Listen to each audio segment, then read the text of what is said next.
Good evening. First of all, I would like to thank the organizers for inviting me here today, and it's a pleasure to be in Krakow and to visit your beautiful city. I would love to do this talk in Polish. However, there are only three things that I can say in Polish, and they are proszę piwo, kocham cię bardzo, and kurw anyway. Let's continue in English. My name is Richard Lewington, and I have a confession to make. I am not a developer. I don't know the first thing about coding. I've never written a line of code in my life, unless, of course, you include BASIC, back when I was a little child. But I'm a teacher. And I'd like to begin by asking you a quick question. I'd like you to think back to when you were at school. Who was your favorite teacher and why? I'll give you a minute to think about it. If you want, you can speak to the person next to you. But just think about it for a moment, because I will be asking for some examples.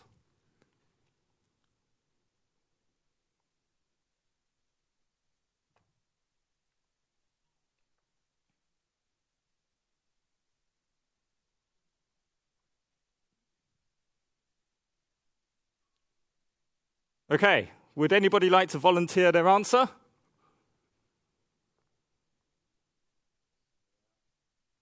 Yeah?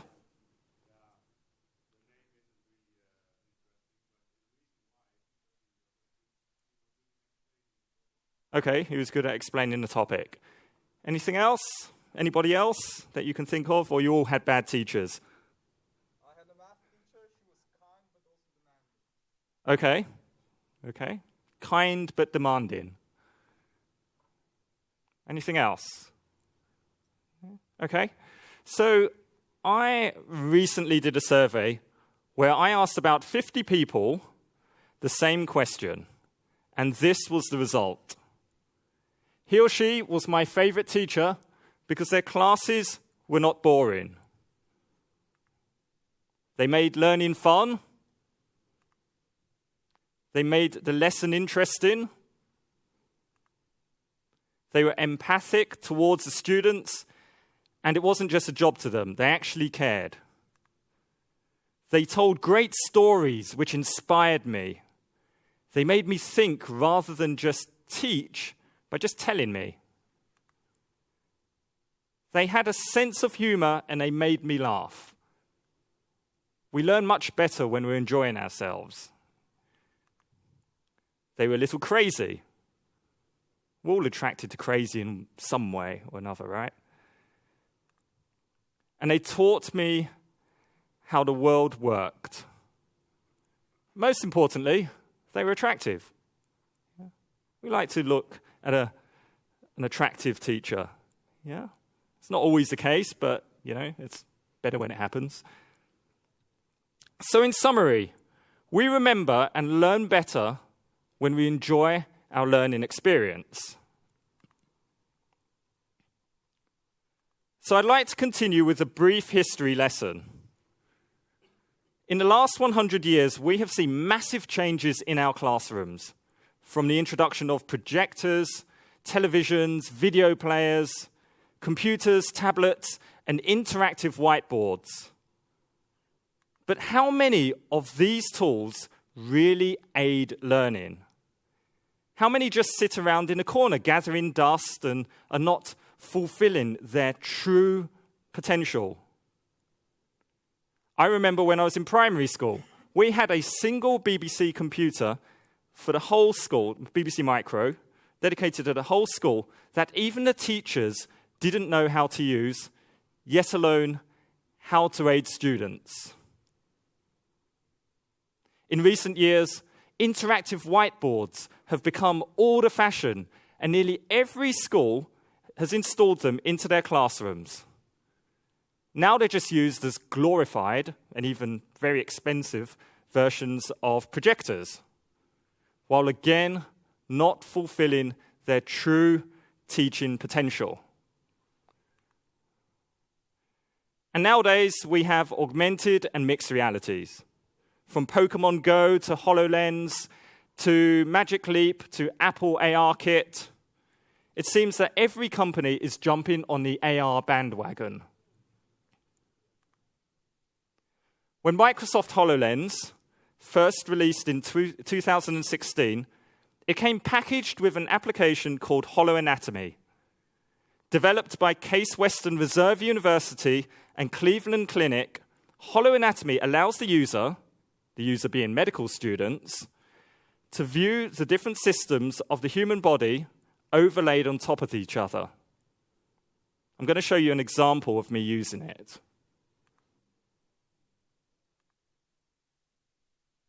Okay, so there's no sound.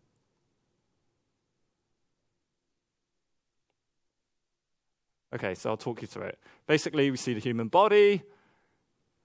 We see the muscular system. We can see how the muscles work around the mouth.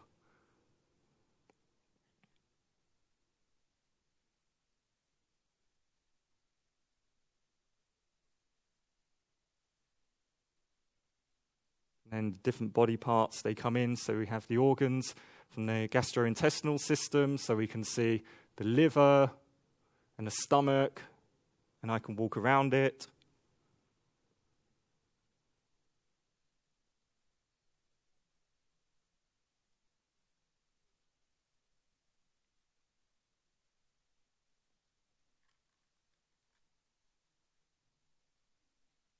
Esophagus, etc.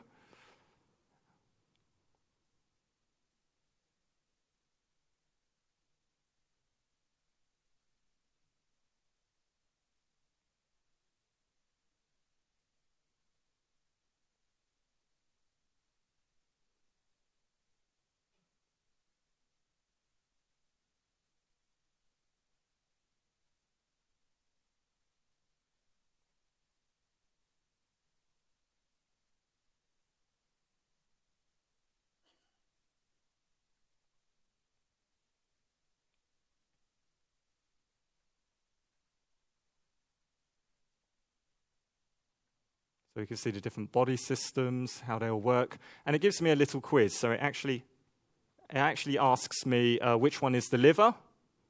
So please air tap. So you do this with the HoloLens. And I need to choose which one I think is the liver. So to kind of reinforce my learning and understanding of what it taught me, it gives me a little test. And I can point at something and I can say, okay, this is the liver. So then I'll air tap here. And I've chosen the liver. And that's a quick overview of what holoanatomy is. So how much learning value can AR actually offer students beyond this wow factor? I could have learned exactly the same thing in more or less the same way through one of the many anatomy and physiology books, YouTube videos, or online MOOCs. All without having to spend over 3,000 euros for an AR headset. Stephen W. Anderson, this guy here, is a learning evangelist, speaker, and author. He says that a lot about educational technology on his website. He speaks a lot about educational technology on his website, Web20 Classroom. And he says that you need to be skeptical when looking at new technology. Is it truly good for children? And does it allow them to do something that they couldn't do before? Are we just rehashing teaching methodologies and redressing them up with the latest technology? Or should we actually be exploiting AR's potential as a tool rather than just another medium? Earlier this year, the EdTech website, Innovate My School, asked educators around the world a single question. What can we learn from the past decade, so just 10 years, of educational technology? One of the people who responded was Professor Steve Molyneux, and he said this: ever since the development of IT-based educational technologies back in the 1970s, We have been promised the dream of technology that would transform teaching and learning, and yet almost 50 years later, we're still teaching using the same paradigms and pedagogical methods. In essence, we are the only sector of society that has not undergone a 21st century transformation. Reflect on the way you shop, communicate with family and friends, bank, and interact with government. Now do the same with the way pupils are taught in our schools, and you'll see what I mean. So what is happening? To explain, I need to tell you a little bit about teaching methodologies. In 1990, Miller and Seller came up with 3 approaches to learning. They are transmission, transaction, and transformation, which are an implicitly and explicit intentional set of interactions designed to facilitate learning and development and to impose meaning on experience. So I'm going to go through them. Transmission. Here, the teacher is the teller. Knowledge is imparted. Emphasis is on the acquisition of facts and knowledge. Okay, so we see a diagram here. It's like me talking to you now. You all sat down on your desks, and the teacher is standing there, and they're just telling everybody everything, as we can see here. It was how my parents and their generations before them were traditionally educated, and in many parts of the world, classrooms still look like this today. The second T is transaction. So here, the teacher is the coach guiding the student to develop reproducible and transferable skills. This is how I was educated, alongside the traditional method that we saw just now.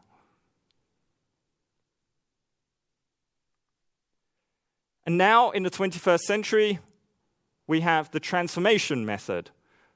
This is where the teacher is the guide, supporting students to help themselves learn themselves. The students investigate and learn by themselves, and the teacher acts as a facilitator or a guide. So to quickly overview on those 3, the transmission model is focused on rote learning, just constantly repeating stuff. Read this book, remember this. The transaction model is a little bit more group-focused. It facilitates problem solving and it develops interpersonal skills. And the transformation model is where students are much more engaged because they are given the opportunity to learn through play and exploration, and they are encouraged to reach their true potential.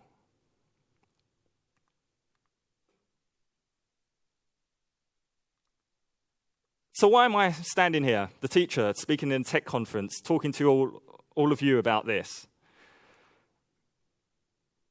I want you to think about your design thinking when creating applications, and especially EdTech applications. We know that our capacity to and ease of remembering things depends on how we're exposed to them. If we read something, such as an e-learning course or a presentation, we're less likely to remember it. But the more we use and develop our senses, the more likely we are to remember something. Look at what they see, these e-courses and online self-help guides. It's the same with augmented reality. But what ultimately helps us to remember better is by doing. Exposure. Think of how children learn basic anatomy. Head, shoulders, knees, and toes. We learn this in school. The kids learn it through doing and through memory. Okay. Or language. When we're in a country where the language is the only language, that person's learning is going to be much better than a person who's not learning through being exposed to that language. So people who are constantly exposed to a new language by living in a country where the language is spoken are going to have a higher learning curve because all of their senses are exposed to that language. If I moved to Poland, I would learn Polish much quicker than if I were to stay in Spain where I live, because subconsciously I'm seeing Polish written. I'm on the train or I'm on the bus and I hear two little old ladies having a conversation in Polish. So this subconscious language is going into my brain and it helps me develop and learn a lot better. So as developers, I want to change the way you think about EdTech and product and app design. You'll have heard of gamification, where you turn the world into a playable and meaningful game in order to achieve specific objectives. And we see examples of this in LinkedIn and AliExpress, and if you like beer, there's Untapped. But I want to introduce you to something called Game-Based Learning, or GBL. Now, GBL is applying concepts to interpreting the meaning of existing game worlds, or reframe the game worlds as a playground for experimentation and analysis of concepts. James Paul G. is an American researcher. In 2008, he focused on the learning principles in video games and how these learning principles can be applied to the classroom. And there were 16 of them. The first one is identity, so where people develop a character. The next one is interaction, so actually interacting with things and people. There's production, risk-taking. It needs to be a little bit dangerous, otherwise we're not engaged. It needs to be customized, so it needs to work around the way that we like to play games and against our competency levels. So you have like beginner level and then it goes up. Agency, so players have control over the gaming environment, and well-ordered problems. And challenges and considerations. So games offer a problem that challenges students' assumed expertise. And there are more. There are another 8. So just in time, or on demand, situated meanings, pleasantly frustrating, system thinking, explore, think laterally, smart tools, and cross-functional teams, and performance before competence. So you have all of these things that you need to consider.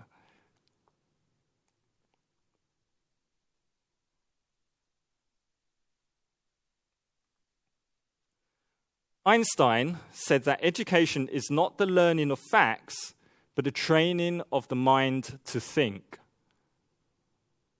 This is what we want to do with our students, not turn them into bored robots. From the rise of faster and cheap flights, 24-hour news, globalization, and social networks, we are living in a world which is more connected, more communicated, and demands more and more from us as time progresses. And as we move into the future, we need to learn how to survive. And this is where 21st century skills are important.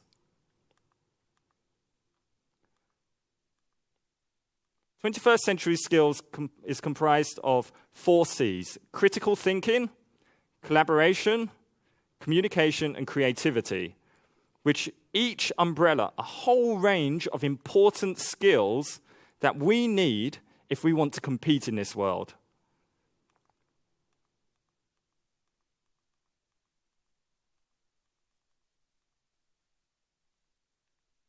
And I want you to think about how you can integrate this when developing solutions.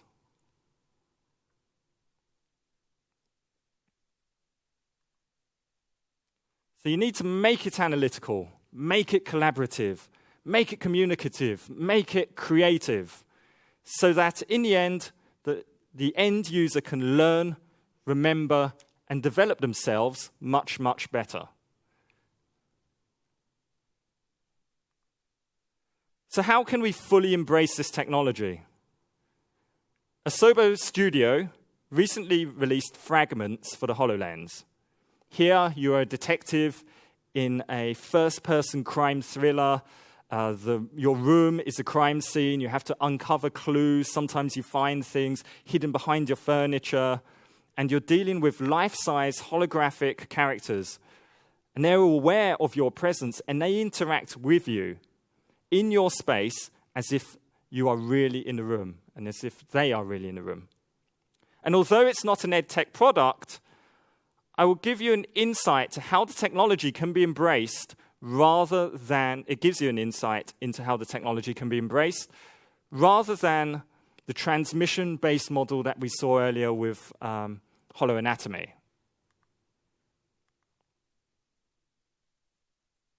So this is Fragments. Again, they're all supposed to be sound.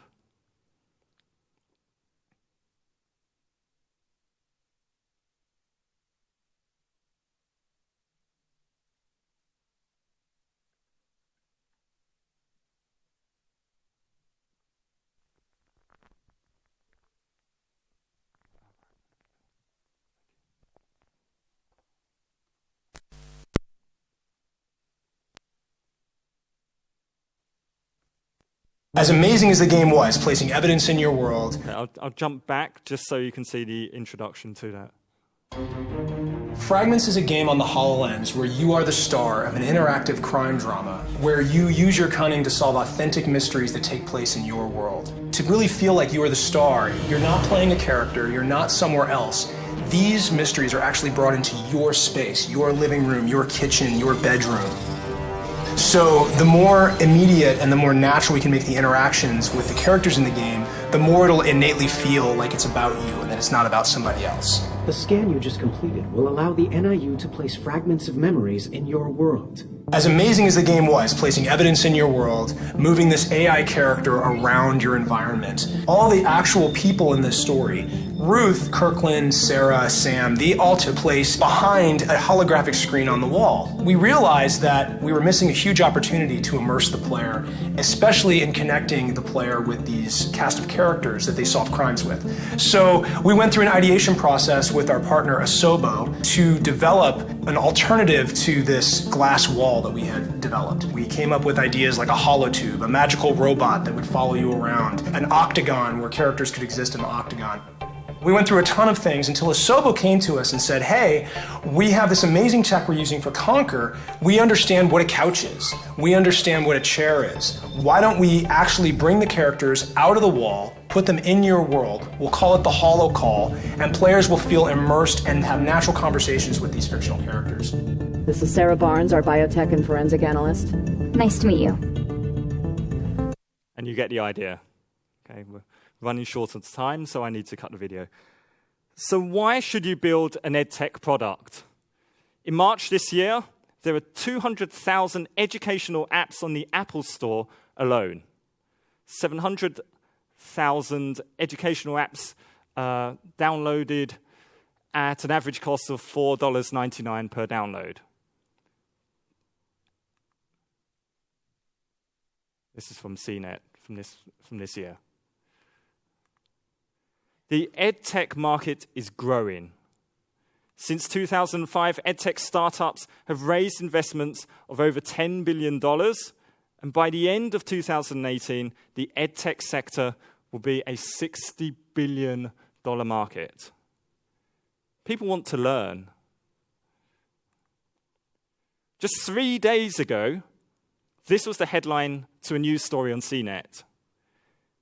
Despite the numbers, there still isn't anything out there which makes us go out and buy AR or VR. Now imagine the demand along the lines of what we're seeing today with Fortnite.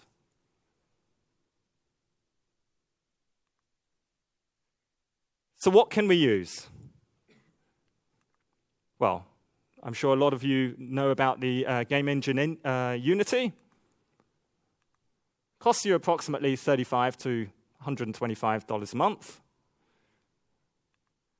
An alternative which I'd like to suggest is Wave Engine, which is free and open source. Now, Wave Engine, its holographic app development uses Visual Studio 2015. It's open source. And if you don't have a HoloLens, then you can install the HoloLens emulator. And there's also a tutorial on the site.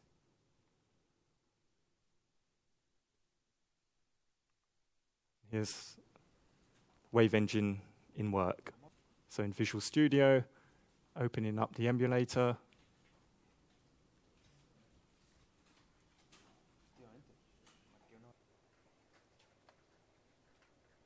You can see your image as you would see it through the HoloLens device.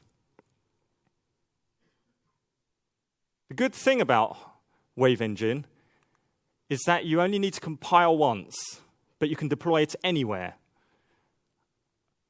Only Wave Engine and Unity are compatible with HoloLens. They're the only two game development engines that are out there which are compatible with HoloLens. You can find out about Wave Engine here.